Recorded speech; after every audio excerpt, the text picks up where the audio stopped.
दुनिया में माँ के बाद अगर कोई दूसरी बेस्ट टीचर है जो सब कुछ सिखाने की हैसियत रखती है बिना आपसे कुछ मांगे, तो वो आपकी किताब है। इस दुनिया में अगर कोई बदलाव लाना है तो वो बंदूक और गोली के दम पर नहीं आ सकता। एक पेन की ताकत से दुनिया को बदला जा सकता है। एक स्टूडेंट ही पूरी दुनिया को बदलने की ताकत रखता है, क्योंकि उसकी बेस्ट फ्रेंड है एजुकेशन। और जो एजुकेटेड होता है, जिसके पास नॉलेज का अच्छा खासा स्टॉक होता है, वो बंदा नॉन स्टॉप होता है। मैं कहता हूं, जो अपने आप को किताबों के हवाले कर देगा, नॉलेज के हवाले कर देगा, किताबें दुनिया उसके हवाले कर देगी। हर टारगेट, हर अचीवमेंट उसके हवाले कर देगी। आज जितने भी स्टूडेंट्स को पढ़ने में जोर आता है और वो इस वीडियो को देख रहे हैं, तो मैं उनके लिए 2 लाइन बोलना चाहता हूँ। किसी ने इंसानों से दिल लगाया और इंसानों ने उसे बर्बाद कर दिया। किसी ने किताबों से दिल लगाया और किताबों ने उसको महान कर दिया। किसी ने किताबें यह कहकर छोड़ दी कि ये तो बहुत बोरिंग है, तो किसी ने दुनिया बदल दी जिसने ये कहा कि ये पढ़ाई ही तो टर्निंग पॉइंट है। आज आपके सामने जितने भी लोग हैं जो टाइम वेस्ट कर रहे हैं, एक दिन आप उनको अपनी आंखों के सामने बर्बाद होता हुआ देखोगे। जो आज पार्टी में टाइम वेस्ट करके प्राउड फील करते हैं, वो उन लोगों के सामने कभी नहीं टिक पाएंगे जो हर रोज आधी रात तक जगकर किताबों में टाइम को इन्वेस्ट करते हैं। अगर दुनिया में सबसे बड़ा कोई इन्वेस्टमेंट है ना, तो वो पैसों का नहीं बल्कि टाइम का है। सक्सेसफुल और अमीर लोगों की जो करेंसी होती है ना, वो रुपीज या डॉलर में नहीं होती, वो टाइम होता है। उनकी होड़ दुनिया से नहीं होती, टाइम से होती है, अपने आप से होती है। जितने टाइम में मेरा कॉम्पिटिटर वहां तक पहुंचेगा, उससे कम टाइम में मैं वहां तक पहुंच जाऊं, यही सक्सेस है। जिनकी रातों की नींद आज मेहनत करने की वजह से हराम होगी, उन्हीं बंदों को ये दुनिया कल को सलाम देगी। अगर आज की दुनिया में किसी के परिवार में अच्छा खासा पैसा है, उनके पास नाम है, इज्जत है, तो डेफिनेटली उस परिवार ने मेहनत करी है। आज नहीं तो कल करी होगी, लेकिन जरूर करी होगी। हमें उनको देखकर जलना नहीं चाहिए, बल्कि जिस रास्ते पर वो सक्सेसफुल लोग चले, उसी रास्ते पर हमें भी चलना चाहिए। कहते हैं कि दीवारों के भी कान होते हैं, धीरे बोलना चाहिए। मैं कहता हूँ कि गरीबों के भी नाम होते हैं, बस मेहनत होनी चाहिए। कहते हैं कि लकड़ी के तवे पर रोटी नहीं बनती। मैं कहता हूँ कि बिना मेहनत के तो रोटी बनना छोड़ो, खाई हुई भी नहीं पचती। भाई मेहनत करना पड़ेगा, बढ़ना पड़ेगा। एक साल में 12 महीने होते हैं, एक महीने में 30 दिन होते हैं। मैं कहता हूँ कि जिसने एक एक सेकंड का लोभ ले लिया, वो ही बस आगे निकल गया। जब कोई इंटरनेशनल क्रिकेटर सेंचुरी मारता है, तो उन 100 रन के पीछे उसकी 100 महीने से भी ज्यादा टाइम की प्रैक्टिस होती है। जिस वक्त वो पसीना बहाता है ना, तब कोई दूसरा बंदा कूलर चला के सो रहा होता है। जब कोई डॉक्टर 10 घंटे ऑपरेशन करके ओटी से बाहर निकलता है, तो उसके पीछे उसकी कई सालों की मेहनत होती है, प्रैक्टिस होती है। पढ़ाई एक ऐसी चीज है जो प्रैक्टिस मांगती है। आप 10 दिन तक जोरदार पढ़ाई करो और फिर रुक जाओ, आपकी जो 10 दिन की पढ़ाई है ना, वो भी बेकार हो जाएगी। इससे अच्छा है कि आप वो 10 दिन भी मजे मार लो, कम से कम मजे तो मार लो। एक स्टूडेंट लंबी रेस का घोड़ा है, क्रॉस कंट्री नाम है उसका। पढ़ाई है एक लंबी रेस। ये कोई 100 मीटर नहीं है, 200 मीटर नहीं है, 400 मीटर भी नहीं है, ये 1000 किलोमीटर है। आप भले ही धीमे दौड़ो, लेकिन दौड़ते रहो। और जब दौड़ते टाइम रुक जाते हैं ना, तो फिर से शुरू करने में बड़ी दिक्कत आती है, क्योंकि हमारा शरीर ठंडा पड़ जाता है। जब आप थोड़ा सा पढ़ के फिर रुक जाते हो, फिर टाइम पास करने लगते हो, तो फिर पढ़ाई नहीं हो पाती, क्योंकि दिमाग जो है ना, वो ठंडा पड़ जाता है। आपका जो जोश है, आपका जुनून है, वो ठंडा पड़ जाता है। एक स्टूडेंट ने मुझसे पूछा कि पढ़ाई इतनी बोरिंग क्यों लगती है। मैंने उसको जवाब दिया कि हर फील्ड में जो सीखने वाली फेज होती है ना, वो बोरिंग ही होती है। और बोरिंग इसलिए होती है क्योंकि आप उस काम को बार बार करते हो और आपको बार बार दिमाग पर जोर लगाना पड़ता है। और दिमाग को जो है ना, जोर लगाना बिल्कुल पसंद नहीं है। जैसे आपको शरीर को सुबह जल्दी उठने में जोर आता है ना, वैसे ही आपके दिमाग को पढ़ना पसंद नहीं है। लेकिन मैटर ये करता है कि आप बोर हो रहे हो, लेकिन फिर भी आपको पता है कि आप क्यों पढ़ रहे हो। और जब आपको पता होता है कि आप क्यों पढ़ रहे हो, तो गेम बदल जाता है दोस्त।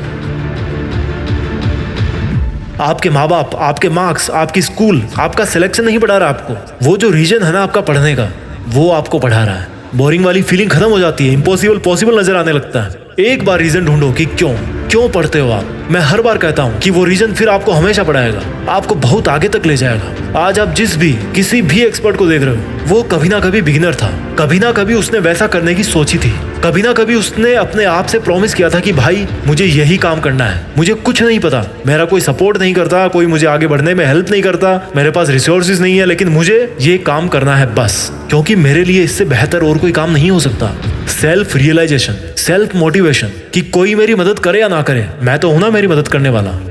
जब आपके पढ़ाई में मार्क्स कम आते हैं, तब क्या आपने कभी शांति से बैठकर के ये सोचा कि भाई प्रॉब्लम कहाँ है। जो बंदा एग्जाम में टॉप करता है उसके पास भी यही केमिकल रिएक्शन होती है, बस उसका जो उत्प्रेरक होता है ना रिएक्शन वाला, वो बदल जाता है, उसके प्रोडक्ट बदल जाते हैं। किताबें वही है, टाइम भी वही है, आपकी एज का है, 2 हाथ है, आंखें हैं, पेट है, 1.5 किलो का दिमाग है, लेकिन उसका मोटिवेशन अलग है, उसका रीजन अलग है पढ़ाई करने का। पढ़ाई एक है लेकिन उसका तरीका अलग है। सब कुछ सेम है, लेकिन इनपुट और आउटपुट अलग अलग है। एक इंटेलिजेंट बच्चा जो होता है ना पढ़ाई करने में, वो इनपुट भी अच्छा खासा देता है और उसका जो आउटपुट होता है वो भी अच्छा खासा निकलता है। और जो स्टूडेंट पढ़ाई से जी चुराता है, उसका इनपुट आउटपुट का जो लोचा है ना वो कहीं और चल रहा होता है, और इसलिए वो साल के लास्ट में मार्कशीट उठा करके ब्लेम करता है कि सिलेबस पूरा नहीं हुआ या मैथ्स वाले सर ने अच्छा नहीं पढ़ाया। भाई कंडीशन तो सबके लिए सेम ही थी। जिसको आगे बढ़ना था वो मेहनत करके बढ़ गया, जिसको और चीजों में मजा आ रहा था वो पीछे रह गया। तो क्या गलत है इसमें? जैसा बीज डालोगे ना भाई वैसा ही काटोगे।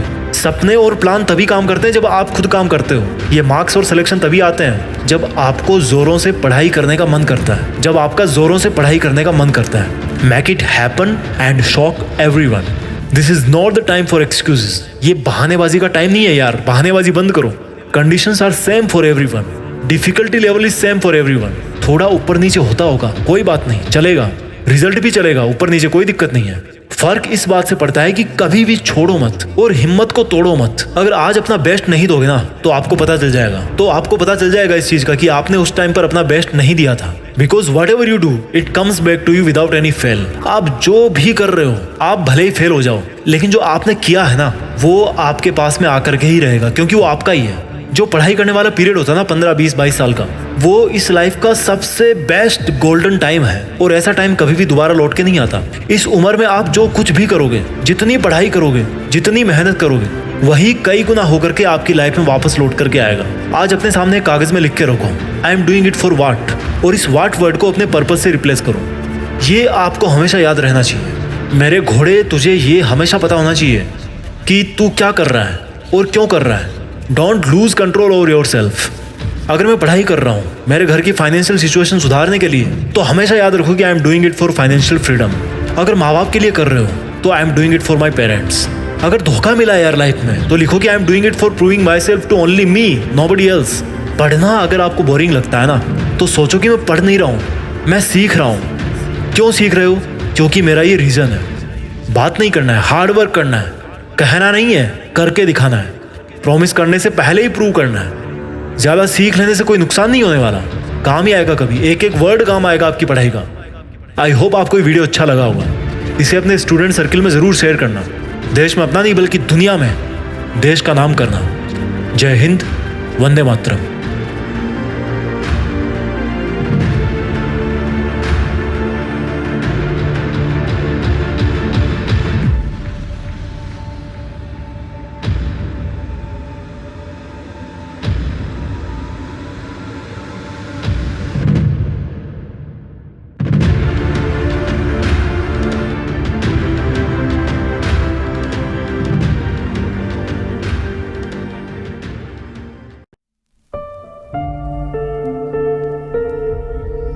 जीत फिक्स।